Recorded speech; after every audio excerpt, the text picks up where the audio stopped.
Newspapers 35 years ago by Charles Lamb. Dan Stewart once told us that he did not remember that he ever deliberately walked into the exhibition at Somerset House in his life. He might occasionally have escorted a party of ladies across the way that were going in, but he never went in of his own head. Yet the office of the Morning Post newspaper stood then just where it does now. We are carrying you back, reader, some 30 years or more, with its gilt globe-topped front facing that emporium of our artists' grand annual exposure. We sometimes wish that we had observed the same abstinence with Daniel. A word or two of DS he ever appeared to us one of the finest tempered of editors. Perry of the Morning Chronicle was equally pleasant, with a dash no slight one either of the courtier. S was frank, plain and English all over. We have worked for both these gentlemen. It is soothing to contemplate the head of the Ganges, to trace the first little bubblings of a mighty river. With holy reverence to approach the rocks, whence glide the streams renowned in ancient song. Fired with a perusal of the Abyssinian pilgrim's exploratory ramblings after the cradle of the infant Nilus, we well remember on one fine summer holiday, a whole day's leave, we called it at Christ's Hospital, sallying forth at rise of sun, not very well provisioned either for such an undertaking, to trace the current of the new river, Middletonian stream, to its scaturient source, as we had read in Meadows by fair Amwell. Gallantly did we commence our solitary quest, for it was essential to the dignity of a discovery, that no eye of schoolboy save our own should beam on the detection. By flowery spots and verdant lanes skirting Hornsey, hope trained us on in many a baffling turn, endless hopeless meanders as it seemed, or as if the jealous waters had dodged us, reluctant to have the humble spot of their nativity revealed, till spent and, nigh famished before set of the same sun, we sate down somewhere by Bowes Farm, near Tottenham, with a tithe of our proposed labours only yet accomplished, sorely convinced in spirit that Bruchian enterprise was as yet too arduous for our young shoulders. Not more refreshing to the thirsty curiosity of the traveller is the tracing of some mighty waters up to their shallow fountlet, than it is to a pleased and candid reader to go back to the inexperienced essays, the first callow flights in authorship, of some established name in literature, from the gnat which preluded to the need, to the duck which Samuel Johnson trod on. In those days every morning paper, as an essential retainer to its establishment, kept an author, who was bound to furnish daily a quantum of witty paragraphs. 6 pence a joke, and it was thought pretty high too, was Dan Stewart's settled remuneration in these cases. The chat of the day, scandal, but above all dress furnished the material. The length of no paragraph was to exceed 7 lines. Shorter they might be, but they must be poignant. A fashion of flesh, or rather pink-coloured hose for the ladies, luckily coming up at the juncture, when we were on our probation for the place of chief jester to S. paper, established our reputation in that line. We were pronounced a capital hand. Oh, the conceits which we varied upon read in all its prismatic differences, from the trite and obvious flower of Cytherea, to the flaming costume of the lady that has her sitting upon many waters. Then there was the collateral topic of ankles. What an occasion to a truly chaste writer like ourself, of touching that nice brink, and yet never tumbling over it, of a seemingly ever approximating something not quite proper, while like a skilful posture-master, balancing betwixt decorums and their opposites, he keeps the line from which a hair's breadth deviation is destruction, hovering in the confines of light and darkness, or where both seem either. A hazy uncertain delicacy, Autolycus-like in the play, still putting off his expectant auditory with whoop, do me no harm, good man, but above all that conceit arided us most at that time, and still tickles our midriff to remember, where elusively to the flight of Astra, ultima calistum terras reliquit, we pronounced, in reference to the stockings still, that modesty taking her final leave of mortals, her last blush was visible in her ascent to the heavens by the tract of the glowing instep. This might be called the crowning conceit, and was esteemed tolerable writing in those days. But the fashion of jokes with all other things passes away, as did the transient mode which had so favoured us. The ankles of our fair friends in a few weeks began to reassume their whiteness, and left us scarce a leg to stand upon. Other female whims followed, but none methought so pregnant, so invitatory of shrewd conceits, and more than single meanings. Somebody has said that to swallow 6 crossbuns daily consecutively for a fortnight would surfeit the stoutest digestion, but to have to furnish as many jokes daily, and that not for a fortnight, but for a long 12-month, as we were constrained to do, was a little harder execution. Man goeth forth to his work until the evening. From a reasonable hour in the morning, we presume it was meant, now as our main occupation took us up from 8 till 5 every day in the city, and as our evening hours at that time of life had generally to do with anything rather than business, it follows that the only time we could spare for this manufactory of jokes, our supplementary livelihood, that supplied us in every want beyond mere bread and cheese, was exactly that part of the day which, as we have heard of no man's land, may be fitly denominated no man's time. That is, no time in which a man ought to be up and awake in. To speak more plainly, it is that time of an hour or an hour and a half's duration, in which a man, whose occasions call him up so preposterously, has to wait for his breakfast. Oh, those headaches at dawn of day, when at 5 or 5:30 in summer, and not much later in the dark seasons, we were compelled to rise, having been perhaps not above 4 hours in bed. For we were no go-to beds with the lamb, though we anticipated the lark oft times in her rising. We liked a parting cup at midnight, as all young men did before these effeminate times, and to have our friends about us.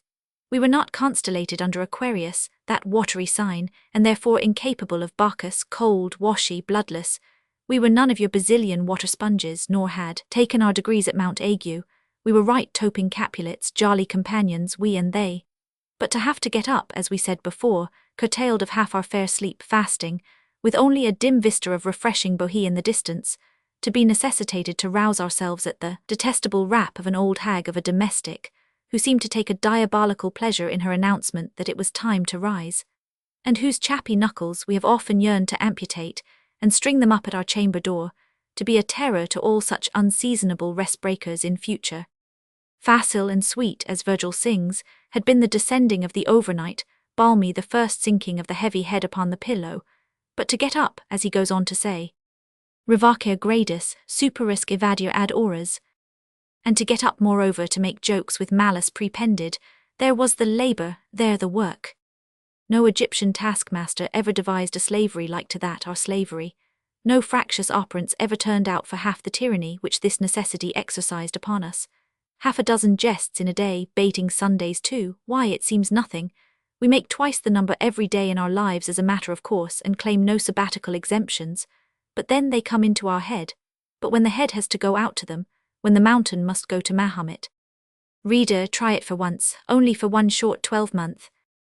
It was not every week that a fashion of pink stockings came up, but mostly instead of it some rugged, untractable subject, some topic impossible to be contorted into the risible, some feature upon which no smile could play, some flint from which no process of ingenuity could procure a distillation. There they lay, there your appointed tale of brick-making was set before you, which you must finish with or without straw as it happened. The craving dragon, the public, like him in Bel's temple, must be fed. It expected its daily rations, and Daniel and ourselves, to do us justice, did the best we could on this side bursting him. While we were ringing our coy sprightlinesses for the post, and writhing under the toil of what is called easy writing, Bob Allen, our quondam schoolfellow, was tapping his impracticable brains in a like service for the oracle. Not that Robert troubled himself much about wit. If his paragraphs had a sprightly air about them, it was sufficient. He carried this nonchalance so far at last that a matter of intelligence, and that no very important one, was not seldom palmed upon his employers for a good jest. For example's sake, walking yesterday morning casually down Snow Hill, who should we meet but Mr. Deputy Humphreys? We rejoice to add that the worthy deputy appeared to enjoy a good state of health. We do not remember ever to have seen him look better. This gentleman, so surprisingly met upon Snow Hill from some peculiarities in gait or gesture, was a constant butt for mirth to the small paragraph mongers of the day, and our friend thought that he might have his fling at him with the rest. We met in Holborn shortly after this extraordinary rencounter, which he told with tears of satisfaction in his eyes, and chuckling at the anticipated effects of its announcement next day in the paper. We did not quite comprehend where the wit of it lay at the time, nor was it easy to be detected when the thing came out, advantaged by type and letterpress. He had better have met anything that morning than a common council man. His services were shortly after dispensed with, on the plea that his paragraphs of late had been deficient in point. The one in question, it must be owned, had an air in the opening especially proper to awaken curiosity, and the sentiment or moral wears the aspect of humanity and good neighbourly feeling.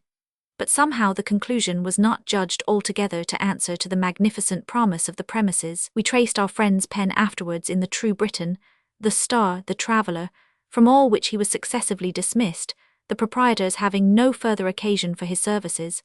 Nothing was easier than to detect him. When wit failed or topics ran low, there constantly appeared the following. It is not generally known that the 3 blue balls at the pawnbrokers' shops are the ancient arms of Lombardy. The Lombards were the first money brokers in Europe. Bob has done more to set the public right on this important point of blazonry than the whole College of Heralds. The appointment of a regular wit has long ceased to be a part of the economy of a morning paper. Editors find their own jokes, or do as well without them. Parson Est and Topham brought up the set custom of witty paragraphs, first in the world. Bowden was a reigning paragraphist in his day, and succeeded poor Allen in the Oracle. But as we said, the fashion of jokes passes away, and it would be difficult to discover in the biographer of Mrs. Siddons any traces of that vivacity and fancy which charmed the whole town at the commencement of the present century. Even the prelusive delicacies of the present writer, the curt Astran allusion, would be thought pedantic and out of date in these days.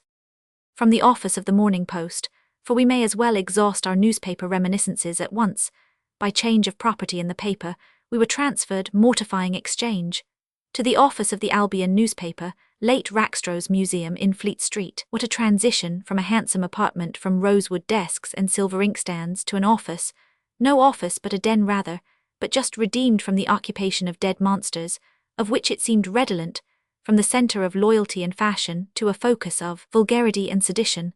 Here in murky closet, inadequate from its square contents to the receipt of the 2 bodies of editor and humble paragraph maker together at one time, sat in the discharge of his new editorial functions, the bigod of Elia, the redoubted John Fenwick.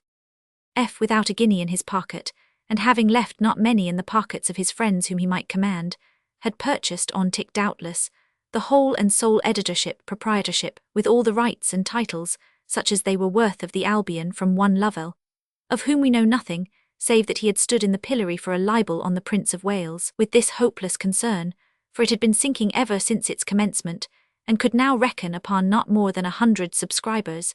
F. resolutely determined upon pulling down the government in the first instance, and making both our fortunes by way of corollary. For 7 weeks and mote did this infatuated democrat go about borrowing 7-shilling pieces, and lesser coin, to meet the daily demands of the stamp office, which allowed no credit to publications of that side in politics.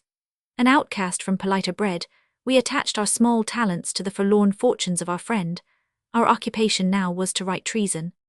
Recollections of feelings, which were all that now remained from our first boyish heats kindled by the French Revolution, when if we were misled, we erred in the company of some, who are accounted very good men now, rather than any tendency at this time to republican doctrines, assisted us in assuming a style of writing, while the paper lasted, consonant in no very undertone to the right earnest fanaticism of F. Our cue was now to insinuate, rather than recommend possible abdications.